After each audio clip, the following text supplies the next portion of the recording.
First day first show માછીમારોના જીવન સંઘર્ષ ઉપર ફિલ્માંકન થયેલી ગુજરાતી ફિલ્મ ખારા પાણીની પીઠ એક સાથે દીવ અને ગુજરાતના 25 સિનેમાઘરોમાં રિલીઝ થઈ।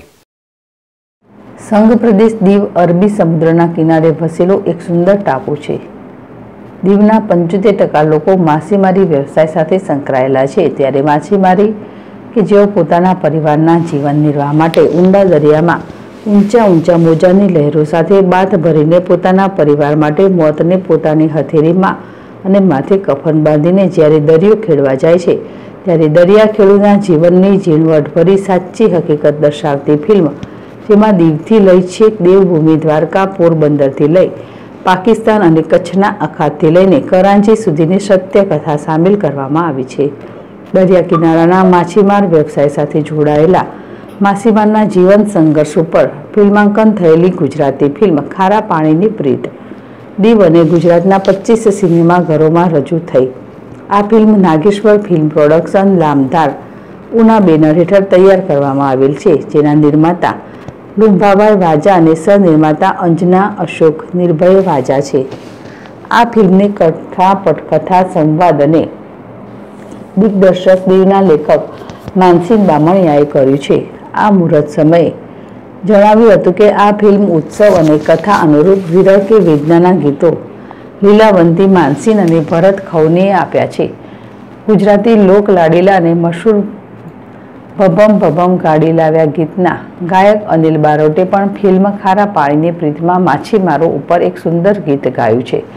ખાસ કરીને માછીમારના જીવન સંઘર્ષ ઉપર ફિલ્માંકન થયેલી ગુજરાતી ફિલ્મ 1999ના વર્ષમાં ખંભાતની ખાડીમાંથી ઉદ્ભવેલું સમુદ્રી તોફાનમાં એક સાથે 120 માછીમારો પોતાના બાપ, પતિ અને દીકરાઓને ગુમાવ્યા હતા। આ પ્રસંગે તેઓને યાદ કરી તેઓની છબી પાસે ઉપસ્થિત મહાનુભાવો અને ફિલ્મના કલાકારો દ્વારા મીણબત્તી પ્રગટાવી અને ખૂબ વહોરી સંખ્યામાં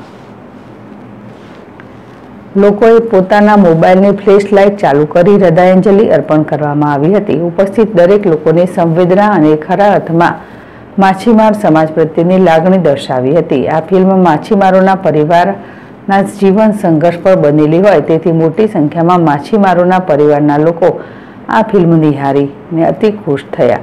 આ ફિલ્મ નિહાળવા ફિલ્મના હીરો સૌરભ રાજ્યગુરુ, લખમ અને હિરોઈન મમતા સોનુ, વાલુ, પદ્મશ્રી એવોર્ડ મેળવનાર પ્રેમજીત બારિયા સહિત અનેક કલાકારોએ પણ ફિલ્મ નિહાળી અને ફિલ્મના શૂટિંગ દરમિયાન થયેલ અનુભવો અને પોતાને આપેલ પાત્રોના નામ લખમ અને વાલુ સાથે નવયુવાનોને એક સલાહ આપી કે મનોરંજન સાચી જગ્યાએથી મેળવો અને આપણા દેશના સંસ્કાર અને સંસ્કૃતિ જાળવી રાખો અને તેના વિશેનું જ્ઞાન પરિવાર સાથે મેળવો। દીવની આરાધના સિનેમામાં ભવ્ય કાર્યક્રમ રાખી તમામ કલાકારોને બુકે આપી સન્માનિત કરીને દર્શકો ફિલ્મ નિહાળી અતિ પ્રભાવિત થયા। મીનાક્ષી ગઢવી, જેડેશ ટીવી, દીવ।